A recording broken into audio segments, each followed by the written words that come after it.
What's going on, guys, and welcome back to another video, and welcome to your daily news report for Wednesday, November 2nd. We have less than a week until the midterm elections, but we got some big news coming out today.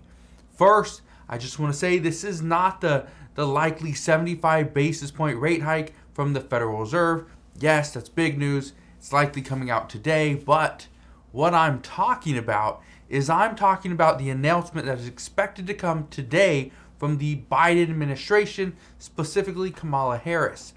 They are saying that they will provide $13 billion to help American families lower their energy bills this winter.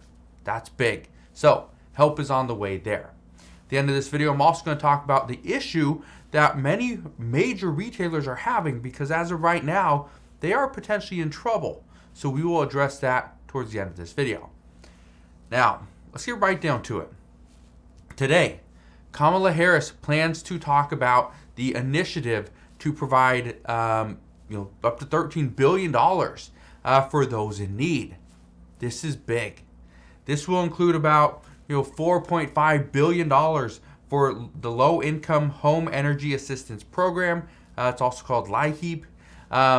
This is to really help pay for energy bills, but this is also going to provide low-income families with help regarding home repairs and energy-related home repairs. So that's pretty big there.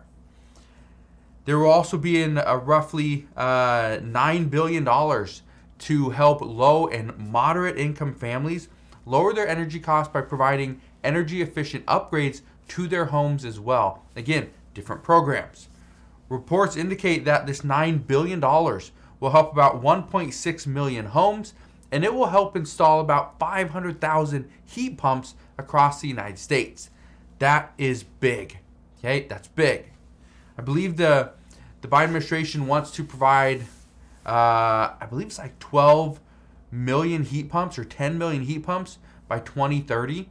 So again, it's some major moves happening here. But again, this is coming at a good time, right? It's a good time. We need to get these in before winter. The problem is we're already hitting those cold fronts. So it might be a little bit too late. But the other issue is this announcement comes out less than a week before the midterm elections. It's interesting timing there. So we'll see. Now, obviously, as this is expected to be announced today, we don't have much more information. But honestly, as soon as I have more information as to what is coming, how you can actually get this relief, then I will provide you with that update as soon as possible. Now let's talk about retailers for a second. Because the other day I talked about how a high-level Costco employee, they gave me some very good insight. And Costco said they're preparing for a rather rough holiday shopping season because this person told me that they are expecting consumers to be somewhat mad due to the fact that Costco is going to have very limited amounts of product. They are going to have, and they're not going to replenish is the issue. They're going to have a lot of different products and good sales and all that stuff. They always do. Here's the issue. They are not going to have 10 pallets of Apple products. They're just not. They're not going to have 5 pallets of a specific toy. No, they might have 1 or 2. And when those are gone, those are gone. That's it.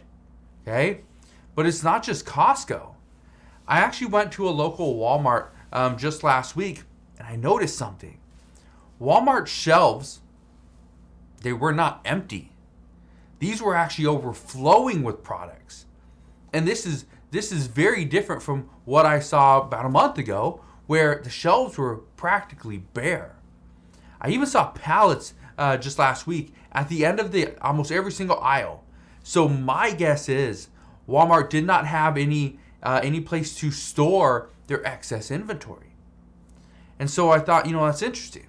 So I decided to drive around the back of the store, and guess what I saw?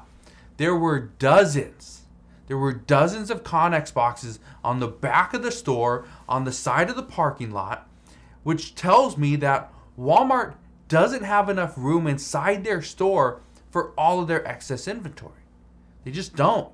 They don't have it in the back room. There's usually, we'd only see like 1 or 2 Connex boxes at Walmart. I'm telling you, dozens. There were dozens in the back and on the side of the parking lot. That's a problem because they already had their Christmas inventory out in the store. Yeah, they already had it in the store. And I know so let me just back up for a second, because before issue in 2020, what we would see is Walmart would take all their clearance items.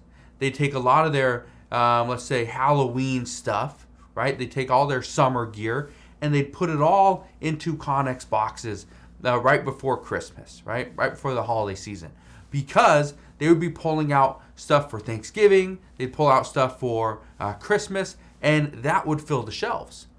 Well, this store, it didn't need Connex boxes to take all their excess inventory and stuff it into a box because they didn't have that inventory. The shelves were bare. So pretty much the employees could take the products, the Christmas stuff, put it on the shelves, no big issue. That's a problem. That's a problem because now what we're seeing is an overflow of products heading to these stores. And the reason this is a problem is because the stores have so much excess inventory, but the American people do not have the money to spend on it. We know about 25% of Americans say they will not be celebrating Thanksgiving this year. We know about 80% of people, according to one survey, say they will spend less than half of what they did last holiday shopping season. What's interesting is this number has actually gone up, because before, and I think this was about a month ago, I think it was about 40% of people said that they were going to spend less. So the number's going up. More people are saying, no, just don't have the money. This means that there will be huge discounts at these major retailers, which will likely lead to layoffs in early 2023. All right? So, something we've got to be prepared for.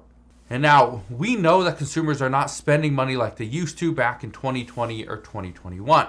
But the truth is that wages have continued to increase. Just today, we heard from ADP, okay, the payroll processor.